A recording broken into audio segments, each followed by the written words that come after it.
етегіне сүрінердей екпіндеп, жылдам жүріп жатқан ұзын бойлы ақсары әйелдің дауыстап айқайлаған ауыл шетіндегі айтақыр алаңда теңбілдеп қуған балалар елең қылар емес. Қызық көруге жиналған қара домалақтар футболшы ұлдардың делебелерін қоздыра ысқырып қояды ара тұра. Әжімұрат деймін. Бармысың балам? Мына шуылдақтардың арасына қалай тапсам екен сен, ә?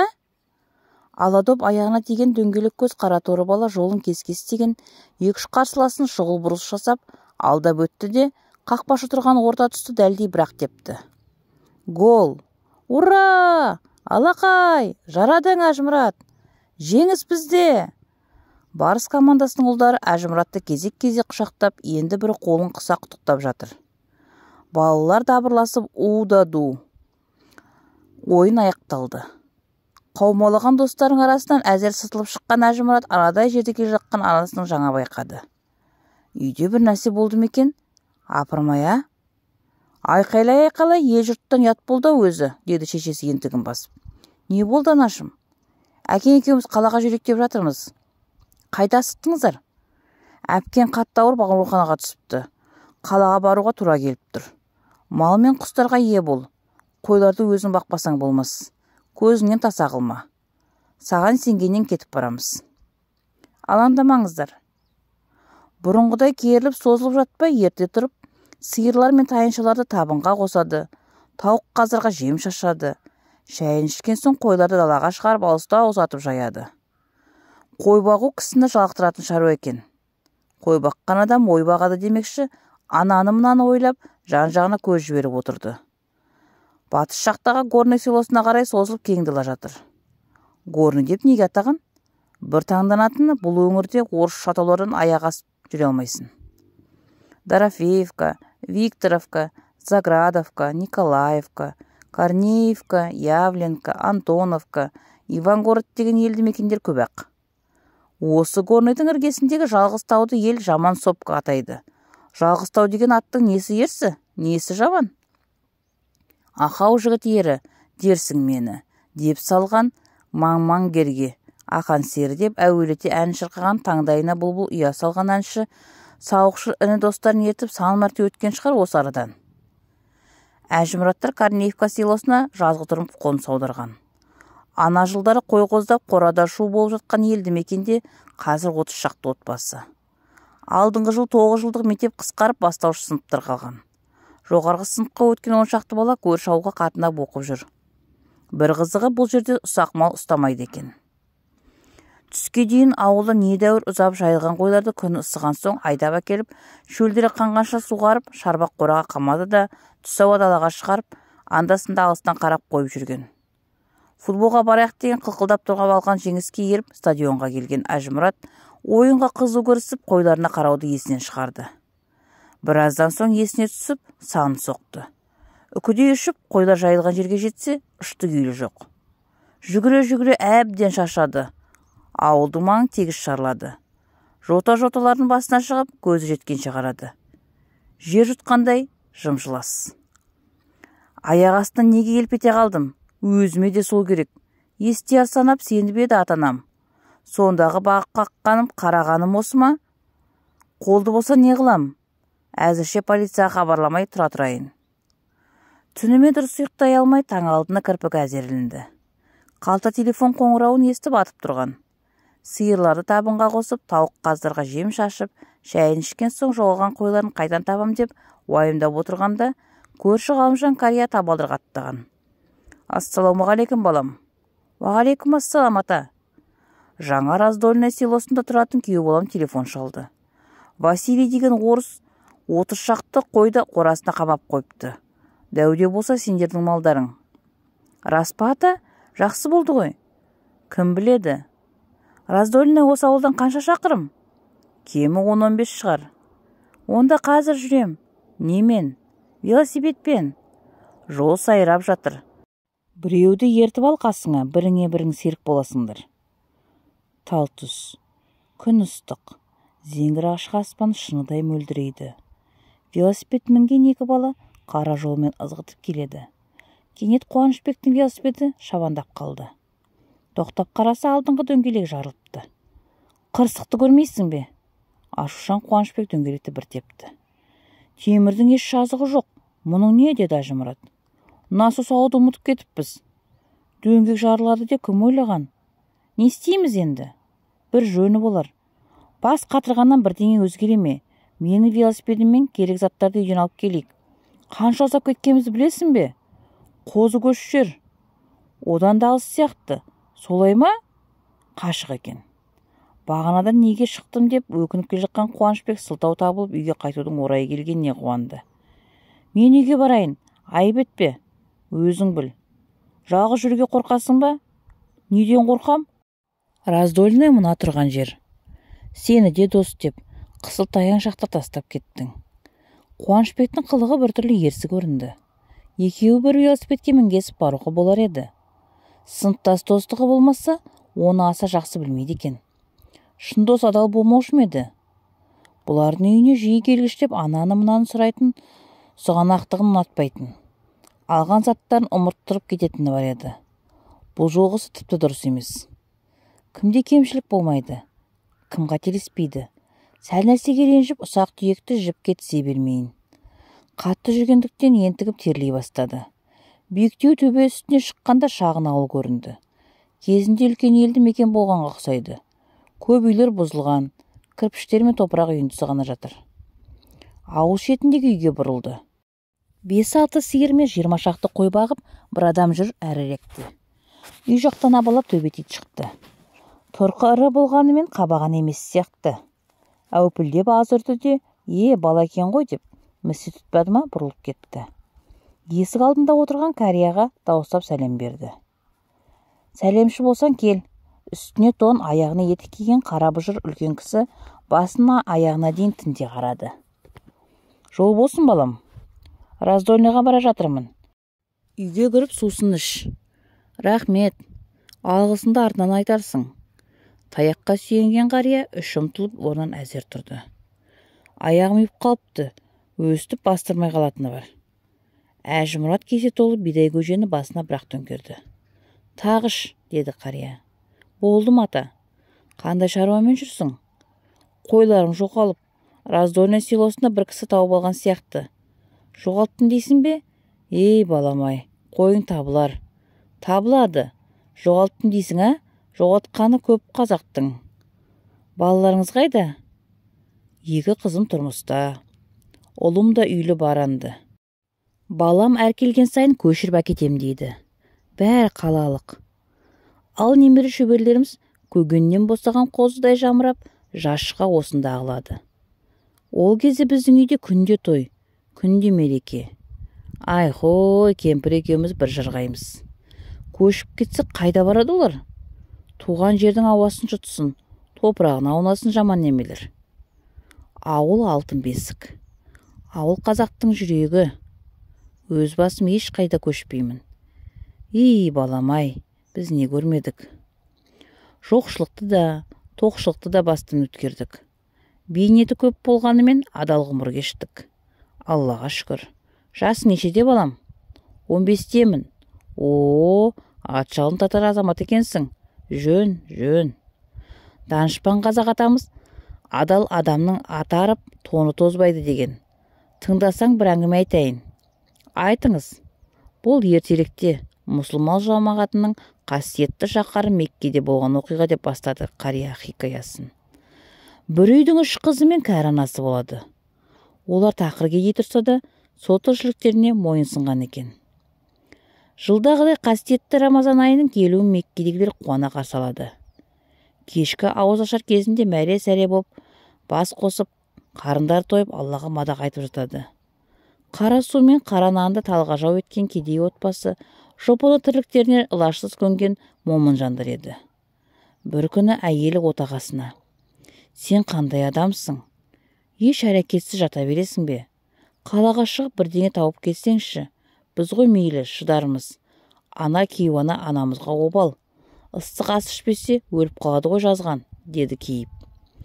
Отағасы көшеге шығады. Бойында күш қайраты бар жастық шағында таппаған байрақты қартайғанда қайдан тапсын? Пешенеге жазылған тайқы тағдырын мойындаған еркектің көңілі босап Аллаға мұңын шағады. Раббым, Бүгін-ақ жанымды алшы, саған ризамын. Жоқшылықтан көресінді көрдім. Сынағың зор екен. Осы өмірімде тойып тамақ ішкен жоқпын. Бала шағама, әйеліме, кәрі шешеме қайбетімен көрінем. Қандай уәж айтам? Кең даңғылдан қаға берісте қасиетті қағба қарап тізерлеп отырған, Аллаға қолын жая жалбарынған кедей өзін ұстай алмай, жан жүрегі езіле жер тоқпақтай ағыл-тегіл жылады. Бір кезде оның оң қолының қатты затқа тигенін сезіп, таңырқап отырып қалды. Апырмау, бұл қалай? Тас па әлдене? Әлгі жерді әлсіз қолдармен қаза берді. Мына ғажапты қараңыз, бұлғары әмиян, өзіне сенер емес. Ары отырды, бері отырды, не де болса көрейін деп ашып еді, іші толы алтын. Аң-таң күйде жан-жағына қарайды, аспанға қарайды. Маңайда ешкім көрінбейді. Қайғы мұңнан сәл болса да арылып, жаратушы ем, соншама жыл сабыр сақтап кедей болғам үшін берген сыйлығым ба деп терең ойға батты. Мынаны алсам, тұрмыс тіршілігімді түзеп аларым хақ. Тоқта, деді кенет қатуланып. Бос қиялға беріліп, нәпсінің жетегіне еріп барамын. Бұлай етуге болмайды. Еркек бойындағы нәпсімен кешке дейін айқасты. Нәпсі шайтан, ешкім көрген жоқ, ұрлаған жоқсың.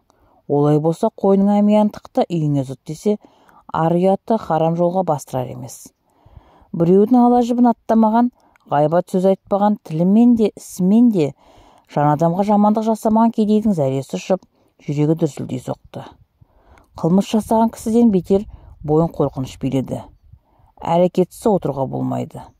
Қой, орнынан тұрайын. Үй ішімен кеңескенін ләзім. Тақуа-жан Алладан қырағы көзін жан жүрегімен сезіп, қорқа-қорқа үйге бағыт түзеді. Әйел адам сезімтал ғой. Отағасын көңілсіз түрін көріп, сыр тартты. Олжамен оралған жанға ұқсайсың. Мына бір затты тауып алдым, деді бұлғар әмиянды көрсеткен ері. Құдай берді ғой, жаратушы жарылқады.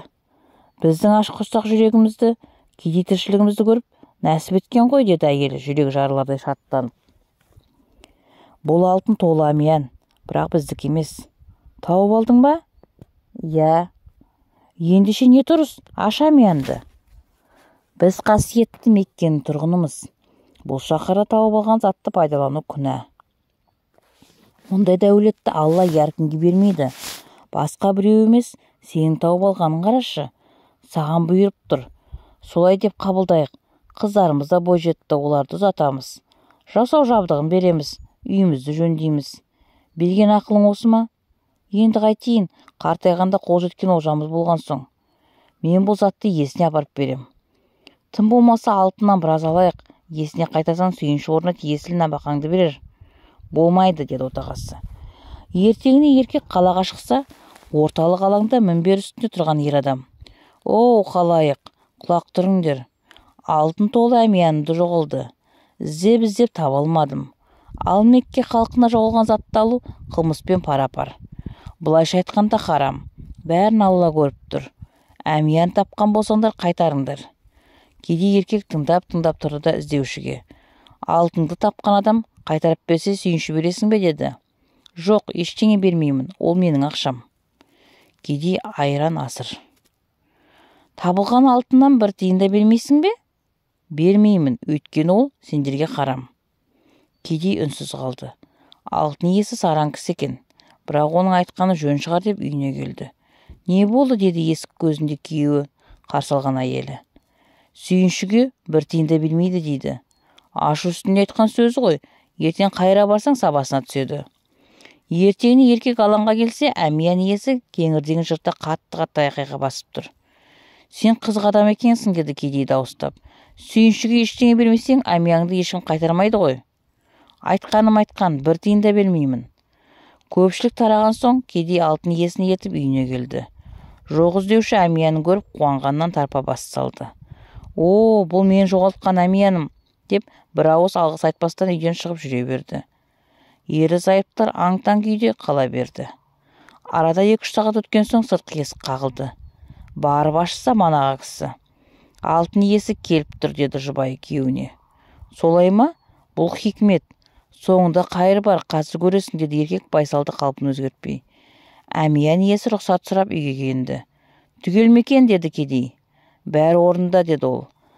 Менің әкем дәулетті адам еді. Қайтыс болардың алдында жиған мұрасын балаларына тепе-тең бөлді де, бір бөлігін қолына алып, мына алтынды Меккедегі ең адал, ең тақуа адамға апарып беріңдер деп бізге аманат етті. Ал аманатқа қиянат жасауға болмайды. Мен Меккеге келіп, адал әрі тақуа кісіні сұрастыра бастадым. Жұрт сенің есіміңді айтты.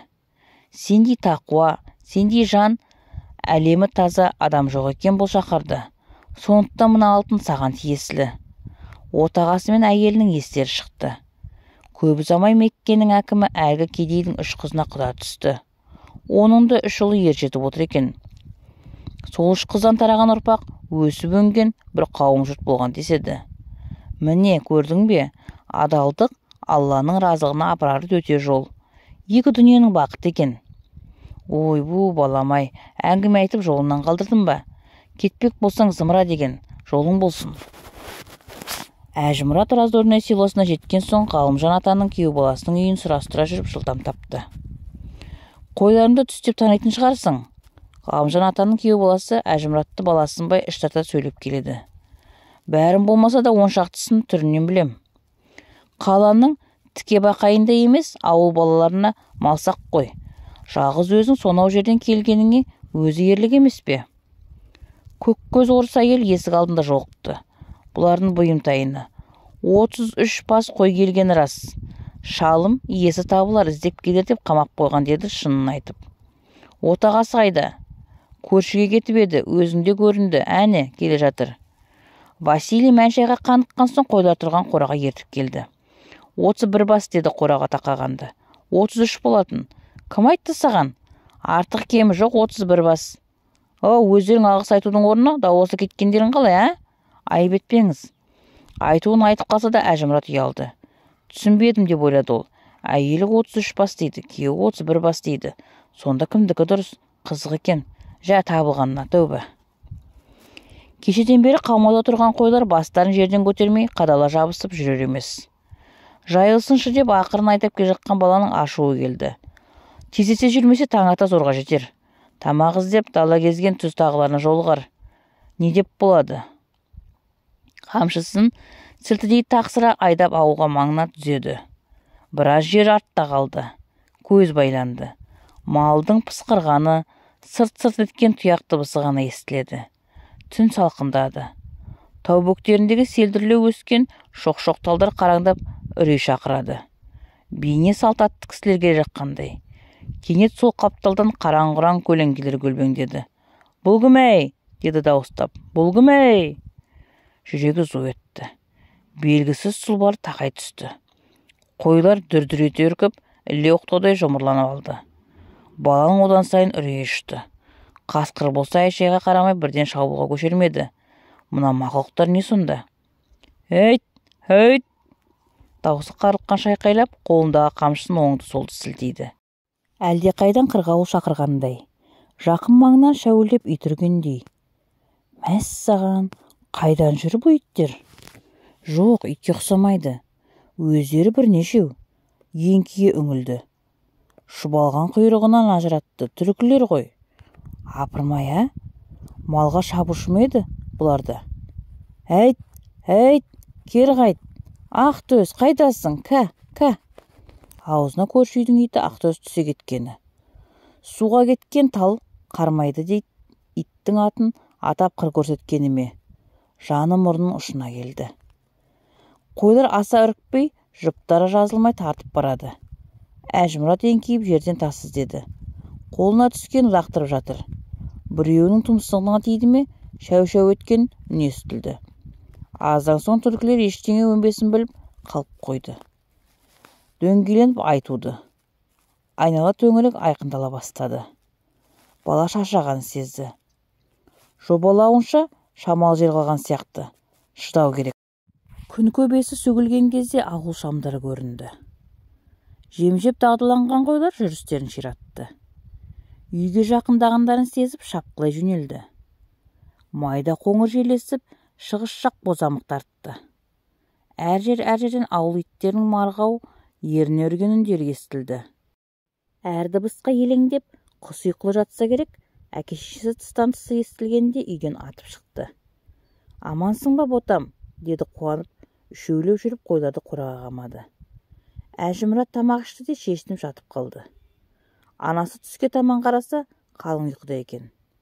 «Құлыным сол», деді жүрегі елжіреп. «Адам болған деген осы.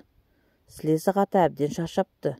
Сіңірі созылып, сонау ит өлген жерден қой айдап келу оңай ма?» Авторы Толымбек Әбдірайым, оқыған Лаура Қосыбаева.